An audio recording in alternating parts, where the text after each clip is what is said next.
Hey guys. Hey guys, welcome back to this video. Today we're going to be doing a reacting video. Let's get right into it. Let's go. Alright, now what does it say? These people are being blackmailed. No, wait, what? These people are being blackmailed. You can't see it, but oh, up close.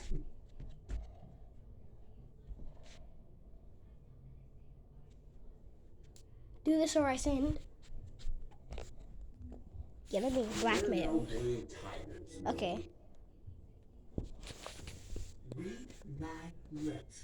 I will never go out with you, Trina said as she pushed past me to get to her class.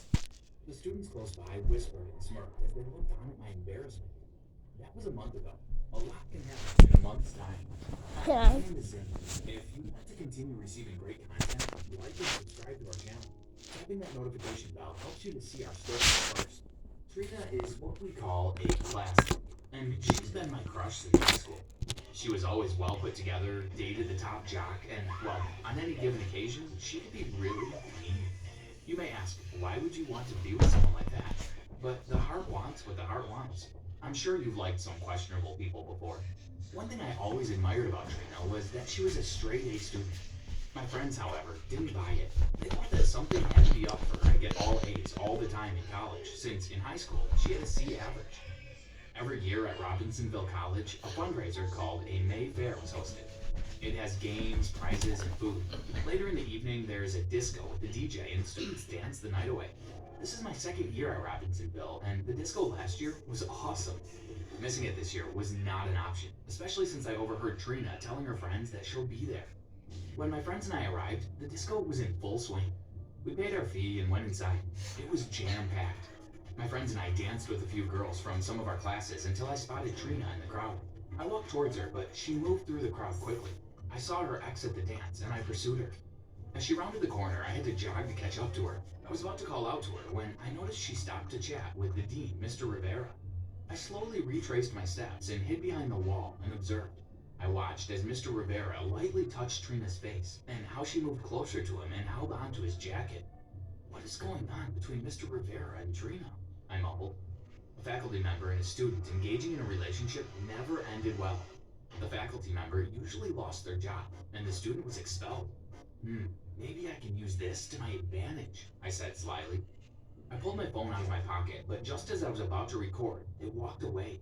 I decided to follow. My eyes lit up when I realized that they were headed towards the dean's office.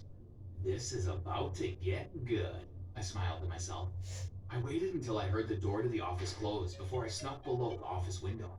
The office had open blinds, which I used to my advantage. I pressed record and I peeked through the blinds to get a better look at what was taking place. It wasn't long before Mr. Rivera and Trina were making out in his office. It was gross. I mean, Mr. Rivera was a young guy, and Trina was in her 20s, but still. Achoo! A sneeze escaped before I had a chance to withhold it. Did you hear something? Mr. Rivera asked. Oh, you big scaredy cat, Trina said playfully. Mr. Rivera walked over to the blinds, and I was sure that I was caught. Luckily for me, all he did was close the blinds. I snuck out of the office and sighed with relief once I was outside. So that's how Trina has been getting all those A's, I said as I secured my phone in my pocket. Well, Mr. Rivera, there's a new sheriff in town. I hope Trina's ready for the big change. I walked onto campus Monday morning feeling like a brand new person. I had the video on my phone, and I emailed it to myself on a few different accounts for safekeeping, as well as downloading it on a thumb drive, which was hidden. When I saw Trina, I ran over to meet her. Why, hi there, Trina. How was your weekend? I smiled. Trina scoffed. Wouldn't you like to know? Her friends laughed, but I continued. I take it that meeting you had in the dean's office went well? I smirked. Trina's face turned ghastly white as she fumbled. I don't know what you're talking about. Her friends looked at her confused. I pulled out my phone. Shall I show you and your friends what I'm talking about? I said as I played with my phone in my fingers. Y'all go ahead, Trina said to her friends. Let me see what this doofus wants. As soon as her friends walked away, she turned to me. Her green eyes looked as though there were flames dancing in them. What do you want? She asked furiously. I showed her the video and then said, I want you to be my girlfriend. You're going to march to Mr. Rivera's office and tell him your little whatever is going on is over. If not, your little video will be the next popular thing on social media. I walked with Trina to the dean's office and waited outside for her. When she exited the office, she gave me a deathly stare, but I shrugged it off. I wanted her to like me for me, but I guess she could pretend to like me until she really started to like me. Now that's over, will you hold my books for me and walk me to class? I asked slyly. Trina was about to make a sarcastic comment when I waved my phone in front of her and said, Trina grumbled, but she took my bag and books and walked me to my class. We got a few looks, but Trina didn't say anything. She dropped me off. I took my stuff and I kissed her on her cheek. I said, tonight I'll pick you up at 8 for our first date. Wear something nice. That night when I picked her up at her house, Trina looked stunning. Her green dress really brought out her gorgeous green eyes. I handed her the flowers I bought and she followed me to the car. We cut dinner short when she got a call from her mother saying that there was an emergency at home. I knew that she probably asked her mother to call her during dinner as an escape plan, but I obliged anyway, and I dropped her home. I told her I would see her tomorrow at school when she got out of the car. This is just the beginning, I smiled as I drove off. The next 2 weeks were like a dream come true. I had my own personal assistant. I got Trina to do everything for me, including feeding me in the cafeteria and doing my assignments. I even ordered a large handheld feather fan so that she could fan me while placing grapes in my mouth. The only thing she didn't do was actually bow down and kiss my toes. My friends complimented me on the great job I was doing with Trina. They asked me how I was able to make her change that quickly. I just told them that Trina realized what a great guy I was. I was having a great time till Trina missed a day at school. I didn't mind too much till I realized that one day quickly turned to 3. I tried calling and sending her messages, but to no avail. I even threatened to leak the video, but Trina did not respond. After classes one afternoon, I decided to visit Trina at home. Her mother greeted me. Her eyes were puffy and red as though she'd been crying. Good afternoon. Is Trina here? I asked politely. Trina is missing. She went to school and never came back. They asked for a ransom of $50,000. They said if we went to the police that we will never see Trina again, her mother cried. I thanked her and told her that if she needed anything, that I would be available to help. That night, I tossed and turned, trying to come to terms with what happened to Trina. I felt awful about how I treated her. Around 11 p.m., my phone rang. It was Trina. Zane, hello? Hello? Trina asked, her voice shaking. I pushed my covers aside and sat up. Trina, where are you? I asked. I'm safe. I was able to get away, but I need you to come and get me. Please, don't tell my parents yet. They have been through enough. Tell me where you are. I'll come and get you. She gave me the address. I pulled on my sneakers and grabbed my car keys. I jumped in my car and went to the address. I pulled up to the gas station and I saw Trina exit the store. She walked towards the car, ever so often looking over her shoulder. Thank you for coming, she said as she threw her arms around me. No problem, let's go. While on the way home, someone covered my mouth. Discover Ghirardelli chocolate chips for a new level of delicious. Someone was in the back seat of my car. I swerved a bit from the sudden movement and Trina screamed. Luckily, the road was clear. The man said, "Do as I say." He then gave me directions to a location. The man said, "I'm right behind you. Any funny business, and both of you will never be seen again." After about 1 hour down a long winding road in the middle of nowhere, I pulled into the parking lot. Now take your friends there and walk into the building. Go to the top floor. There, you'll see a chair and rope. Tie up Missy and wait for my instructions. And don't try anything. Someone is already in the building looking at you, the man instructed. Trina and I reluctantly got out of the car and entered the building. We did as we were told and headed to the top floor. We had to use the stairs. As we began to ascend, I looked behind us, and true to his word, someone was in the building following us. Trina held my hand and I squeezed it. Don't worry, we'll be okay, I smiled. When we got to the top floor, it was an open space. There was a chair and a rope waiting. I apologized to Trina for tying her up, as well as blackmailing her. I honestly didn't mean for it to go that far. I just wanted you to notice me and give me a shot, I said softly. After tying up Trina, I sat in the room on the floor next to her, wondering what would happen next. A few minutes passed and I got a text on my phone telling me to look at the video I was just sent. When I clicked the play button, the video showed me clips of security footage. Trina walking to my car from the gas station, Trina hugging me pulling up to the parking lot of the building we were in with Trina and both of us walking inside. And last but not least, me tying Trina to the chair. All the footage had the same date 3 days ago when Trina allegedly went missing. My jaw dropped. How is this even possible? I passed my hand through my hair in frustration. My phone rang. The man said, "Let Trina go, then walk outside 5 minutes after." He hung up once again, and I did as I was told. Trina smiled at me before making her way down the stairs. After 5 minutes, I made my way downstairs. Once downstairs, there was another car in the parking lot. A man leaned against the car, and Trina stood next to him. By this time, I was very confused. "So, are you going to stop blackmailing my daughter, or should I tell the police that you kidnapped her?" Trina's father said sternly. I was shocked. "I never kidnapped your daughter," I stuttered. "Well, the footage from the security camera, the note which came from the page of one of your books, which, by the way, the police could get a lot of fingerprints off that, and the fact that I just transferred $50,000 to your bank account, just like the kidnapper wanted, proves that you kidnapped my daughter," the man said forcefully. Trina's father walked up to me, grabbed my collar, and said, "The next time you come after my daughter, I will not be as generous as I am now. If you don't delete the video that you have of my daughter, I will start to post all your family secrets. The first thing I will post is why your father went to jail for 5 years as soon as he finished college. Leave my daughter alone." He let me go, and I nodded and rubbed my neck. Trina and her father jumped in their car and drove away, leaving me in the parking lot, wondering what my father did that he went to jail for 5 years. I couldn't sleep that night. First off, I had been tricked by Trina. Secondly, the thing her father had said about my father was bothering me. Why did Trina's father share that piece of information about my father? I decided not to ask my father about it, since he may not tell me the truth. I decided to investigate it myself. The next few days, I kept my distance from my dad. I told him I had exams coming up, and I wanted to be ready. This was the only way to get him off my back and not be suspicious as to why I was keeping my distance. I filled out an application online so that I would be able to obtain my father's criminal record. Since my dad is the only one that could apply, I had to forge his signature and the papers I needed. I checked the mailbox religiously because the package would be delivered with my dad's name on it. I had to get to it before he did. A month later, the package finally arrived. I ran up to my room and opened it. At that moment, I realized that I made a grave mistake, and I should have let sleeping dogs lie. My father and some of his friends tried to rob a mini-mart a few weeks after he graduated college. They were able to exit the mart, but the owner ran after them with a firearm. One person was fatally injured that night. It was the getaway driver. Her name was Lorraine Jamison, my mother. I spent most of my childhood with my grandparents, and I just never questioned it.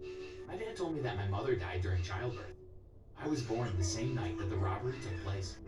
After spending 5 years in prison, he got out on parole for good behavior. After reading everything, I packed my clothes and grabbed my keys. I left the documents on the kitchen counter where my father could see them easily. I walked out of my father's house for the last time. What started out as clean fun ended up changing my entire life. But Mom, this was Sapphire's doll from last year. Why can't I get a new one? A 6-year-old me whined. This was one of the first Christmases I remembered, and it didn't get any better from there. Hi, my name is Willow. This story was a bit hard for me to tell, but I decided that it was time to do so. Before I continue, please like and subscribe to this amazing channel. Also hit the notification bell so that you will be notified when new videos are out. When I was about 5 years old, my mother married a guy named Paul. He had 2 daughters older than me, Sapphire 10 and Crystal 13. When she married Paul, we moved out of our dingy apartment and into Paul's house. Sapphire and Crystal did not want to share their room with me, so my mother put me in the basement at the age of 5. I was given an old worn-out mattress which I placed on the ground and a cardboard box to put my clothes in. At age 8, I was left at a fast food restaurant after I told my mother I needed to go to the bathroom. I was taken to the police station and my mother did not come for me until the next morning. She lied and said that the babysitter took me to the restaurant and left me there and that she was at work. From then on, I was only allowed to eat their leftovers. When I was 11, I found a kitten. I took it home, but my mother didn't want it in the house. That night, even though it was raining, she made me sleep outside with the kitten. I was so sick the next few days that I had to be taken to the hospital. I had gotten pneumonia. When I finally got home, the kitten had sadly passed away. I cried for 3 days straight. At age 13, I started doing all the chores in the house. I begged the grocer for a job. He let me work in the back so that no one saw me. I used that money to purchase school books and clothes, but Sapphire and Crystal always found my new clothes and wore them before I did, and my books were torn and marked in. I tried talking to my mother about being mistreated, but it was futile. Mom, why can't Sapphire and Crystal help around the house? I have schoolwork just as they do, and why can't I get an allowance for everything I do around here? My mother huffed and responded, Paul works hard to make sure that his girls can get the best out of life. You are not Paul's child. Is it Paul's fault that your daddy doesn't want you?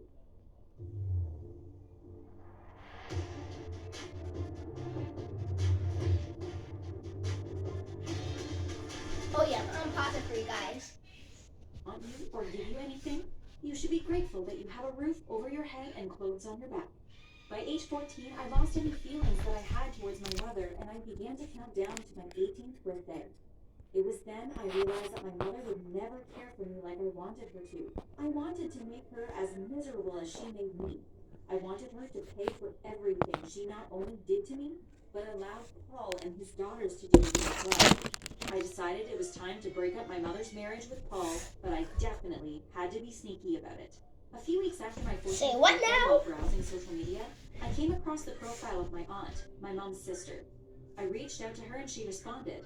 I didn't tell her about what was happening at home, but I told it to her daughter, Tiana, my cousin. We knew that it would take way too long for the courts to get involved, so we needed a plan to get me out of there for good. My mother stopped working since she married Paul, and I know the way she spends money that not only is she not saving a dime, but we also need to hook her up with someone who has that kind of money to spend on her. I whispered to Tiana over the phone. Luckily for me, Tiana knew just the person for the job. I have a friend named Lorenzo who is the perfect fit for this assignment.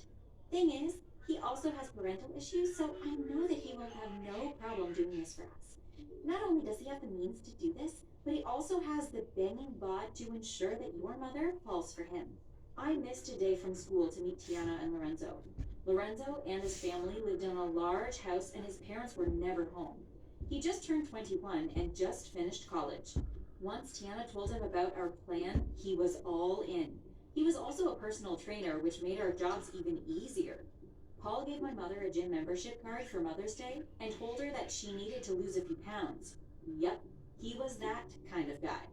The gym that she went to was looking for trainers to join their team, and Lorenzo was able to seal a position there. Every morning at 7 a.m., my mother went to the gym like clockwork. For the first week, Lorenzo just looked at her from far away.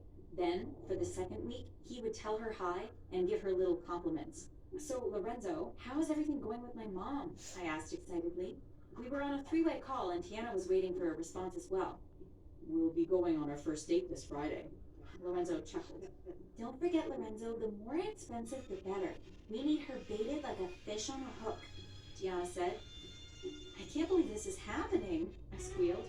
Believe it, girl, we are going to have you out of that hellhole in no time, Tiana said. And Lorenzo, don't ask her if she is in a relationship or anything about kids. Out of sight, out of mind. Paul left for a weekend retreat Friday morning, and Sapphire and Crystal were staying at friends' houses over the weekend. I watched as my mother left home in a short red dress and stilettos. I smiled mischievously as she closed the front door. Every week, Lorenzo would give Tiana and I updates on what was happening. At first, my mother said she didn't want to take pictures, but Lorenzo persuaded her, and we had tons of evidence about what was going on. We just needed the right time to let the cat out of the bag. Paul was so busy working, and my mother always had dinner home waiting for him, that he never noticed any changes about my mother, like the fact that she changed her hair color or that she used to sneak away after dinner to talk on her phone with Lorenzo. It had been about 6 months since Lorenzo was dating my mother, and because he was keeping her busy, she was actually off my back, and for the first time since I was 5, I felt as though I could breathe freely. Okay guys, let's make this a Christmas to remember. Lorenzo, did you remember to get the ring? I asked. Yes, ma'am, I did. I got me a beautiful 7-carat diamond ring. I booked a small restaurant, so it would just be the two of us. The rose petals, the champagne, I'm ready. Lorenzo exclaimed. If this goes well, you will be bringing in the new year with my mom and I, Tiana explained. You see, after we split up Mom and Paul, I was planning to move in with Tiana and my aunt. We finalized everything over the phone before hanging. This has to work. It just has to. After Lorenzo proposed to my mom that weekend, which was 3 weeks before Christmas, I noticed a drastic change in how my mother began to treat Paul. Her behavior was no longer subtle. She would talk to Lorenzo on the phone if Paul was around. He stopped making dinner every night. Some nights, she just was not there when Paul came home. Even though my mom and Paul had their disputes over the years, the arguments now lasted days and sometimes ended with something being broken. Every Christmas, Paul's company held a Christmas party for the staff and their families. This was one event that I went every year with my family, and this year made it more memorable. During his speech every year, Paul would always show a slideshow of the things that happened in the company this year. My job was to distract the person by the computer while I injected the thumb drive and prepared it. Dropping a tad bit of laxative in his drink helped me a bit. By the time Paul was ready to give his speech, everything was ready. Once the slideshow began, the room grew quiet as pictures of Lorenzo and my mother, including one of the night they got engaged, slid across the projection screen. Paul looked mortified as proof of his wife's cheating appeared for all his colleagues to see. Paul laughed nervously. There seems to be some technical difficulty with our slideshow. Eat, drink, and enjoy the party. Paul came off the stage and walked straight for my mother and tried to pull her out the door, but my mother wasn't having any of it. She confessed everything there and then in front of everyone. I almost felt sorry for Paul. Almost. That night, I asked Paul's secretary for a ride home, and my mother didn't even come home that night. I called my aunt and told her everything that happened at the party between my mother and Paul, and about how I didn't feel safe there. My aunt said that once it was okay with my mother, that I could live with her. My mother didn't care who I moved in with as long as she could live her best life. However, her best life was short-lived. My mother actually moved out of Paul's house and moved in with Lorenzo. Guys, what are we gonna do? Lorenzo said. My parents are coming back next week. We need to come up with a plan to get your mother out of here. A few more days passed and we had no ideas. Then something happened that steered the events in our favor. Hey guys, Lorenzo called us excitedly. Guess who just called my phone? Paul! What? Tiffany and I said, shocked. Lorenzo told us that Paul called him and asked him if he knew that my mother was married. Lorenzo acted shocked by this information, and even more so shocked when he was told that she had a 15-year-old daughter. He also said Paul wanted him to go to his house for drinks this weekend, but not to tell anyone. After discussing it, we decided, for safety reasons, that Lorenzo would wear a camera on him so that Tiana and I could see everything, and a wire so we could hear everything. If Paul tried anything, we would contact the police immediately. As planned, Lorenzo arrived at 7 p.m. at Paul's house. Paul offered Lorenzo a drink, which he graciously accepted, but he never drank from it. They didn't talk about anything except sports and the weather. Tiana and I wondered why Paul invited Lorenzo over. Then it happened. My mother walked into the room. Thank you for accepting my invitation, darling. I believe that you have already met Lorenzo, Paul said as he stood up to greet my mother. My mother's face turned pale as she realized what Paul had done. Lorenzo, what are you doing here? My mother asked, shocked. I should ask you the same question. I thought that you were going out with your girlfriends tonight, Lorenzo said as he stared at my mother. Or are your girlfriends coming to this little shindig? Paul chuckled. The last time I saw you, darling, I didn't get a chance to congratulate you on your engagement. When's the wedding? Paul sipped his drink and looked at my mother from above the rim of the glass. Well, my mother said. Ferrero Rocher, smooth chocolate, crunchy hazelnut, lovingly layered and wrapped in gold. My mother said confidently. We haven't set a date yet. And we will not be setting one either. Lorenzo chimed in. For 6 months I dated you, and not one time you could have told me that you were married or that you had a daughter. I thought that the woman I was dating was honorable, but it looks as though I picked up a charlatan.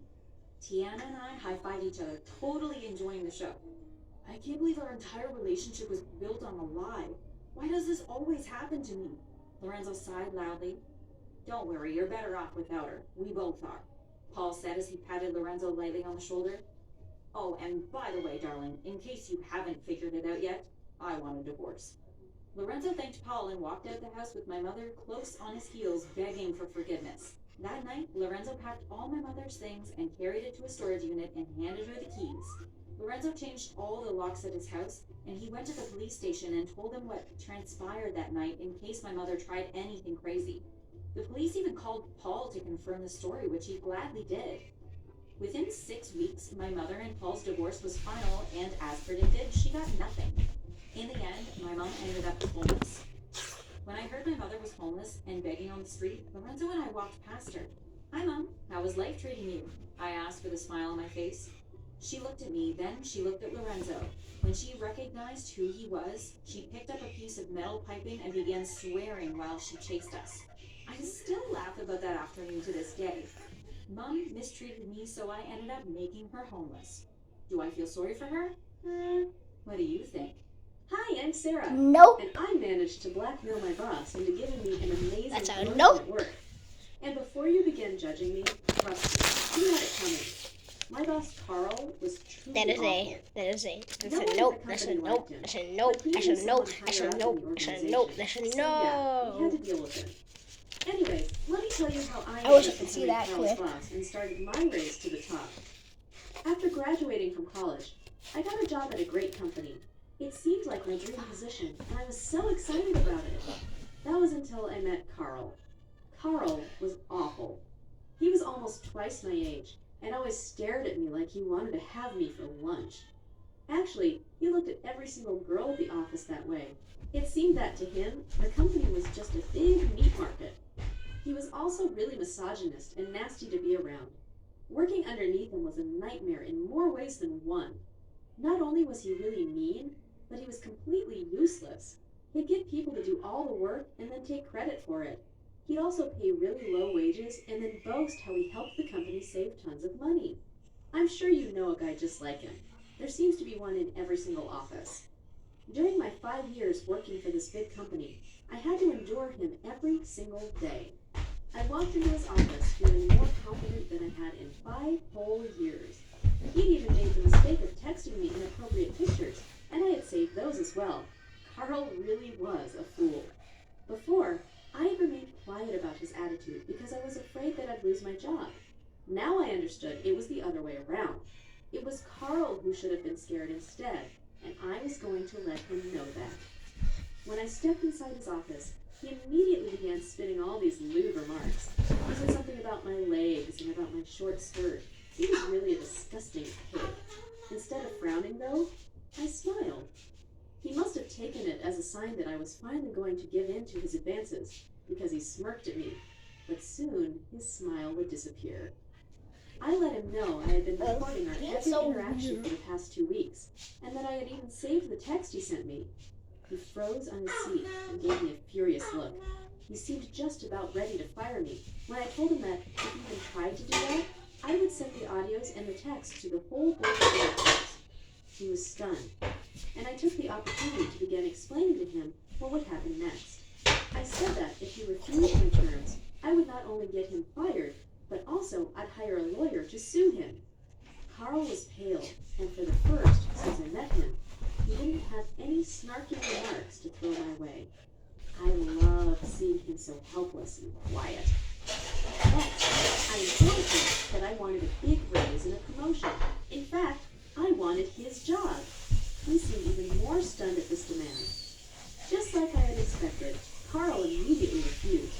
I simply shrugged and explained that he had till the end of the day. If by the time I left the office he Jada. hadn't reached my terms, everyone would have the information in their email inbox by nightfall. He looked truly sick as I triumphantly walked out of his office. He didn't leave at all during the morning. Left the and toilet? he didn't get lunch. Carl flirted with me constantly and harassed me when other people weren't around. It was icky and uncomfortable, and I began hating going to work thanks to his horrible attitude. Plus, he constantly gave me more work than I could handle. If I couldn't get it done in time, he'd get mad. And if I raised over the challenge, he never ever praised me, and then simply took the credit for my hard work. You can't even begin to comprehend how infuriating the situation was. 5 years of dealing with his lies and manipulation and nasty flirtation. I tried telling him it made me feel uncomfortable, but he simply wouldn't listen. To him, it was funny to behave that way, and he believed he was untouchable. Everything changed after we had a mandatory meeting that addressed the company's policies when it came to relationship between employees and office harassment. I suddenly understood that my boss wasn't really the one in charge. I was. I had simply never realized how easily I could read his mind if I decided to tell the higher-ups everything he had been putting me through. Now, I knew that I needed proof, so I didn't act right away. I waited a few weeks and simply recorded my conversations during all those days. Every morning he harassed me. Like, Hey, he yo. also mistreated me and spoke down to me. I had Hey, it all on yo. tape, and that would be his downfall. Hey, When I felt I had yo. more than enough material to blackmail him, Hey, I took all yo. my data and then decided the time had come. Carl finally slipped out of the office around 2 p.m. looking defeated and terrified. He approached me and told me he agreed to my terms. He asked me to be reasonable, trying to beg me to choose another path he could take. I didn't back down. I wanted his job, and that was it. That was how I became his boss and got a big team to manage. It was amazing, and I was determined to bring some real change in that office. He had really hurt the team's morale, and I knew I could solve this problem with enough time. At first, Carl seemed to think he was still in charge. I quickly showed him that this wasn't the case. I organized a meeting with all my new employees and let them know about the news. I was their new boss. Tell me what you want. Carl would be my Oh, she right said hand man. Jaden. Yeah, she said Jaden. Jaden! Jaden! Can't get through anything? Still on the toilet. He thought it would be the best way to bring some order to the office. Alright, cut He that looked clip out. unintimidated and didn't speak up at all. We both knew he wouldn't be the right hand man. The thing is, I couldn't just say he had no real job at the office any longer. It would have been too suspicious. People were surprised and had so many questions. I tried to put their worries at rest and assured them this change was for the better. They were worried about what would happen next. After all, they might be losing their jobs and wanted to know what would be happening next. I assured them that no one would be fired. Not even Carl, I thought to myself. I had special plans for him. I had meetings with every single employee during the following week. I asked what they liked about their jobs, what they'd like to change, and what were their potentials and interests. That's how I got to understand what needed to be modified and who would work better in another area.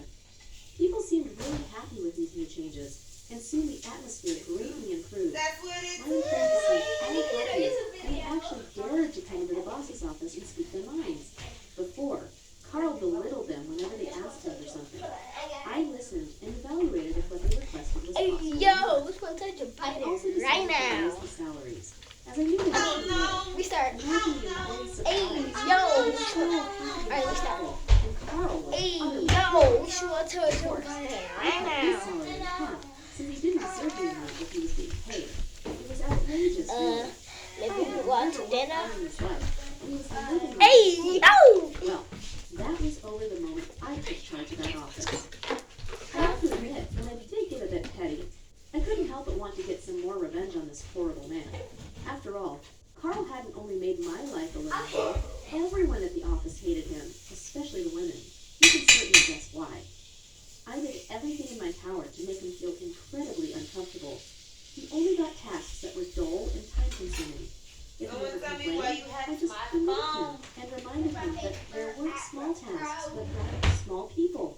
He fumed about it, but he couldn't do a thing about my attitude. I mistreated him while making sure never to say something that might incriminate me, just in case he had the same idea of recording me. This only seemed to anger him even further. He didn't know who he had been messing with, but now he was finally discovering it. Everyone in the office liked having me as a boss. They were happy about their salary, and I even made sure they got a whole lot of extra perks and benefits.